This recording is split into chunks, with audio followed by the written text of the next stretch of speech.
Ayesila bilayo, eburu yetami.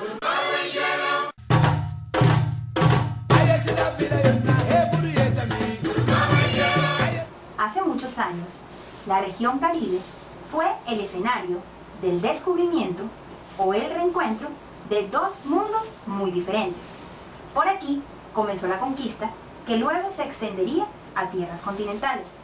Fue punto de confluencias de las potencias europeas, primero España, luego Francia, Inglaterra y Holanda, las cuales desempeñarían un papel hegemónico en el desarrollo de estos pueblos. La colonización europea engendró tempranamente el problema de la mano de obra. Así, la población indígena fue casi exterminada. Y por ende, muy rápido se necesitó quienes los reemplazaran. Así surgiría la trata negrera, uno de los comercios más despreciables de toda la historia, el cual se fundamentó en la deportación de esclavos desde diversas regiones de África con la finalidad de garantizar la fuerza del trabajo. Es así como a partir de 1501 empezarían a arribar al Caribe y a tierra firme alrededor de 15 millones de africanos de diferentes grupos étnicos. Cada uno traería sus costumbres, idiosincrasias, lengua y religión, las cuales se verían afectadas rápidamente a partir del nuevo contexto al que se enfrentaban. Los esclavos no solo se vieron obligados a perder su libertad de vida y de trabajo, sino también su memoria colectiva, su cultura e imaginario social. Como si fuera poco, los esclavos eran sometidos a un adoctrinamiento religioso. Es así como en su gran mayoría a los africanos se les prohibió participar en sus celebraciones religiosas. La religión se convirtió en un culto arcano, los creyentes en conspiradores y las religiones sagradas en celdas de rebelión. Sin embargo, los dueños de las dotaciones ignoraban que las fiestas de los esclavos, su música y sus bailes eran las formas tradicionales de convocar a las deidades ancestrales y de celebrar su liturgia.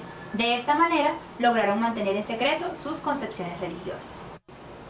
De igual manera, como consecuencia de tal represión, sus reacciones fueron diversas.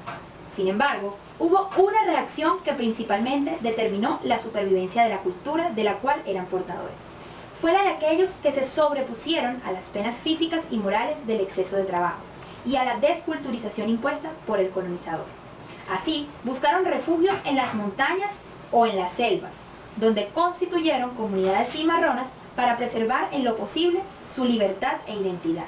Así pues, el cimarronaje, considerado como un fenómeno de resistencia cultural, aparece con toda su fuerza en la religiosidad del hombre esclavizado, en tanto no se dio su conciencia religiosa a otras prácticas. A pesar de que tras siglos de explotación se perdieron muchos de estos valores de las tradiciones africanas, hoy perviven manifestaciones culturales de dicha raíz, que lograron ser transmitidas como la música, danza, remanentes lingüísticos, costumbres culinarias y religión.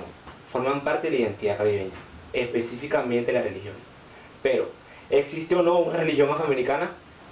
En torno a las creencias de los afroamericanos, persiste aún un velo de ignorancia y racismo.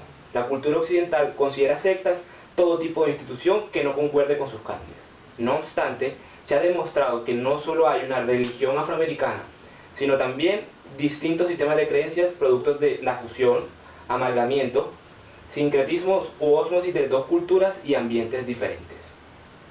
En las religiones caribeñas podemos apreciar cómo se combinan elementos religiosos, aborígenes, hispanos y africanos.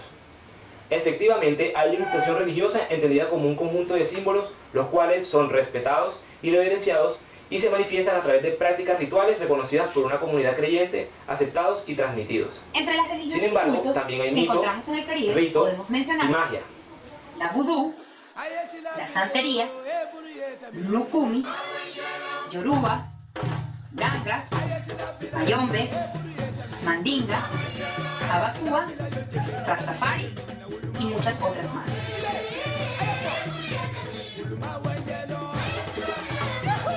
El vudú se ubica principalmente en Haití. Es una religión completamente establecida y organizada que cuenta con alrededor de 8 millones de fieles en el mundo.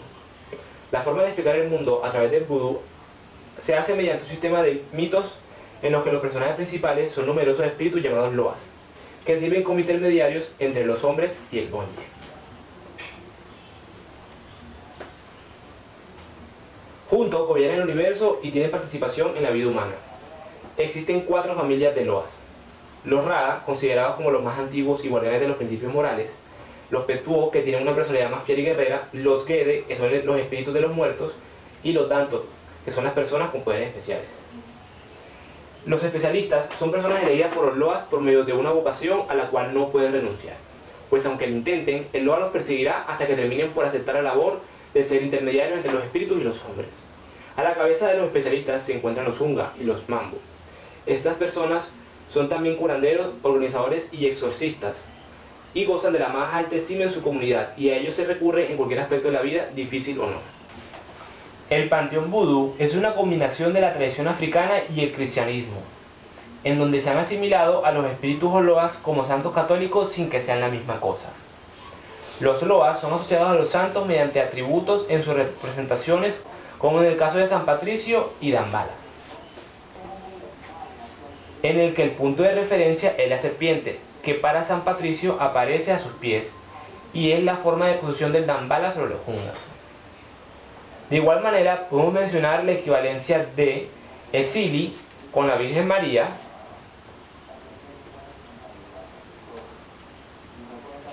y de Agbe con San Ulrico. Los templos del vudú son lugares llamados homefront, que constan de ciertas partes simbólicas y ocupan un lugar importante dentro de estas ceremonias. Estos lugares cuentan con un árbol a la entrada que simboliza al Loa Legba, quien es el que abre los caminos para la comunicación con los demás espíritus, un cobertizo para las ceremonias y las danzas, y el Dabji, que es el santuario principal porque en él se encuentran los altares sobre los cuales se colocan los objetos sagrados. La santería, o regla de Osha, es un conjunto de sistemas religiosos que funden creencias católicas con la cultura tradicional africana yoruba. La santería cree en una fuerza o Dios universal del que proviene todo lo creado, llamado Olodumare. Luego están los orishas, que son deidades que gobiernan diversos aspectos del mundo. Los orishas además velan para que cada mortal cumpla el destino que tiene marcado desde su nacimiento. La santería tiene una jerarquía sacerdotal. El primer personaje es el sacerdote, cuya función es la de ser líder del culto, y este es hijo de un orisha. Su caracterización, vestimenta y ritos van a estar relacionados con el orisha. Los máximos sacerdotes de la santería son los babalaos. Luego se encontrarían los babalorishas e iyalorishas, que son santeros con ahijados consagrados. Los iyawos, santeros en su primer año de consagrados. Y por último, los aleyos, que son creyentes pero aún no han sido consagrados. Todos ellos son santeros iniciados mediante ritos específicos, el primero de los cuales es un ritual de purificación y la entrega de 5 collares, representando a Changó, Obatala, Yemaya, Oshun y Eleguá. Los santeros o santeras, al igual que el sacerdote, tienen un espíritu que los caracteriza y es su guía. Sin embargo, estos tienen menos experiencias y más obligaciones con el santo. Por último, está el acólito. Este es el nombre que reciben las personas que se están iniciando. Cada iniciado tiene una guía que debe ser santera. En el caso de la santería, existe una pareja divina, la cual son el Padre y la Madre del cielo y la tierra, pero a la que no se le rinde culto alguno, sino a través de la representación de Obatala.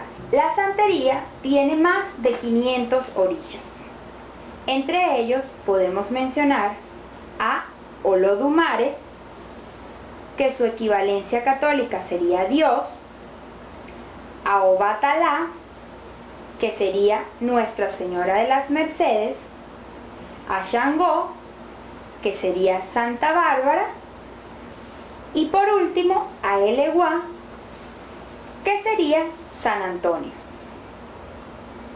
De igual manera, la santería tiene una amplia gama para predecir el futuro, pero va a estar regida por el rango que ocupan dentro de la teología y el orisha con el que tengan relación. Entre algunos de los oráculos y medios adivinatorios podemos mencionar la lectura de cartas, la lectura de tabaco, el encuentro con los orillas, la lectura de caracoles y la interpretación de los sueños. Culto a María Leonza. En Venezuela tiene lugar el culto a María Leonza, el cual aúna simbólicamente los tres grupos étnicos existentes en ese país. La figura de María Leonza, el español, del indio Guaycaipuro, el indígena, y del negro primero, Pedro Camejo, el africano. Este espiritismo marialeoncero mezcla ritos y creencias hispanas, es decir, católicas, indígenas y africanas, y ha absorbido elementos de la religión yoruba, vudú, además de otros elementos místicos y teológicos de otras culturas. Rastafarismo.